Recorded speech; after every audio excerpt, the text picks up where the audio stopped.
Hello everyone.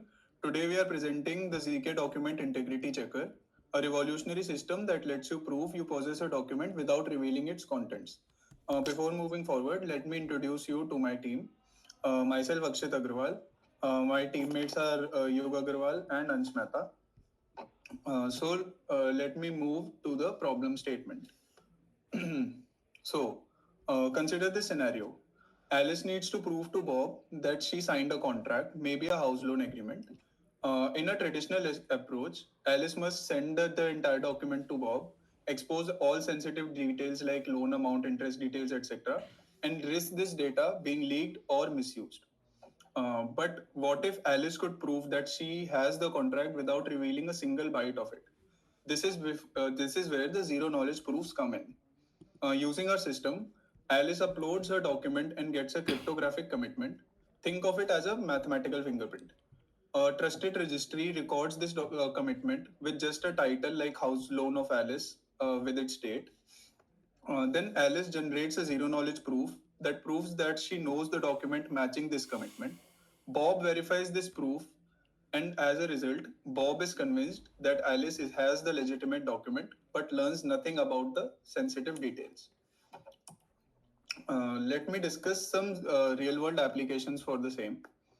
Uh, for example, first one would be the privacy preserving identity.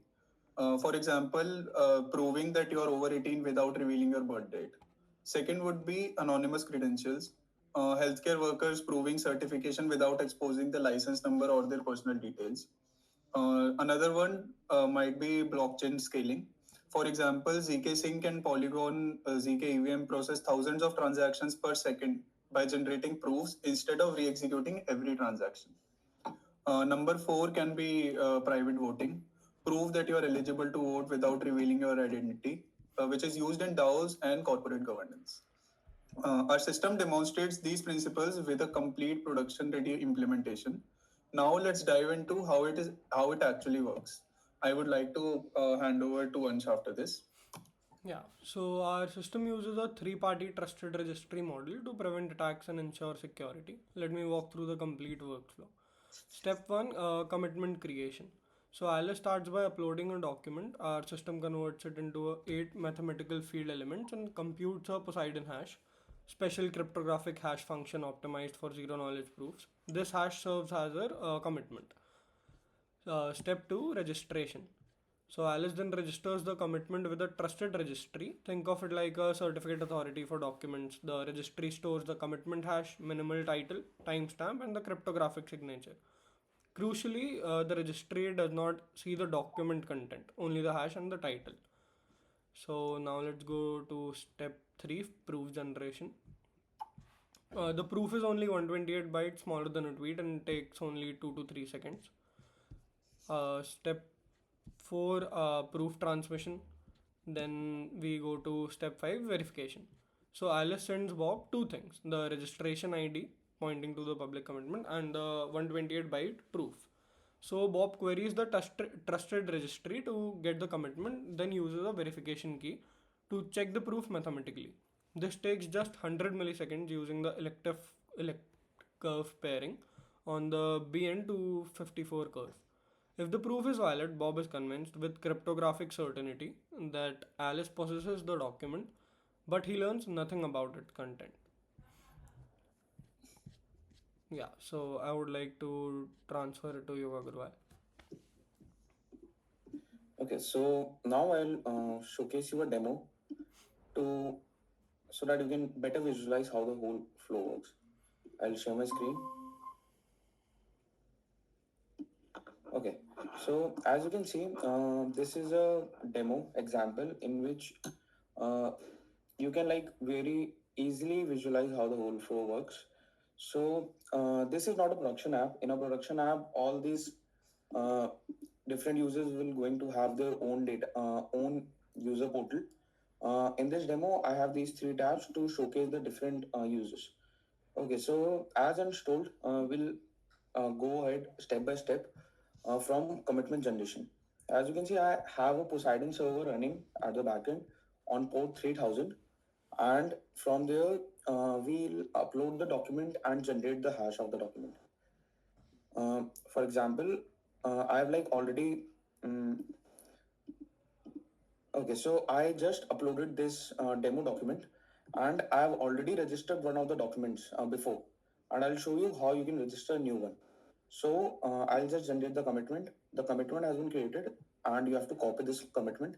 And if there is a registry, the trusted authority who have to like store the commitment publicly, like this commitment can be like stored on blockchain if you have to like make it more public and decentralized.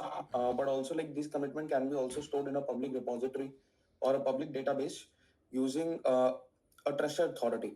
So I'll just put on the commitment and I have to like title this document. So I'll just title it demo document 2 and I will register this document. And you can see we are registering this document. In this demo example, in this demo project, we are just storing this commitments in a TXT file, but in the production grade app, you'll be storing it into a like public and secure database. So like everyone can view it, but cannot access or like edit it. And you can see like now if Alice has to like prove if it she has the document or the copy of the document of the authentic document, what she'll do, she'll upload the document here and generate the commitment. And once we have generated the commitment, we have to select which document we have uploaded. So in this demo, I have uploaded document 2. And if I click on document 2, we'll see match found, so we can generate the proof. But if like Alice tries to force the system, tries to submit any other document, so if I click on document 1, then you can see we have a security check here that since the commitment hasn't matched, so the proof, so she cannot just generate the proof. So we'll generate the proof by using document 2. And you can see the ZK proof has been generated here. This is the timestamp of the proof, and this is the protocol Groth 16, which we have been using, and BN128 curve. So we'll copy this proof, and suppose Alice then sends this proof to Bob, and Bob has to verify does Alice have the authentic document. So sorry, I'll just copy the proof here.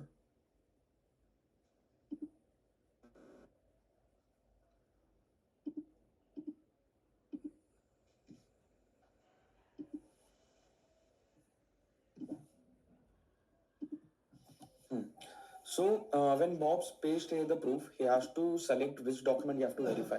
Since Alice sent the proof of document 2, so he'll verify if the proof is correct and Alice processes the document 2. So he'll select document 2 and verify proof. And you can see the verification is successful. What Bob has learned that Alice has an authentic document which has been titled by demo document 2 by the trusted authority. What he didn't learn was the actual document. And if you can see, if like Alice tries to force the system and tries to like prove that she has document 1 but sends the proof of document 2, and when Bob tries to verify that, you can see the verification has been failed.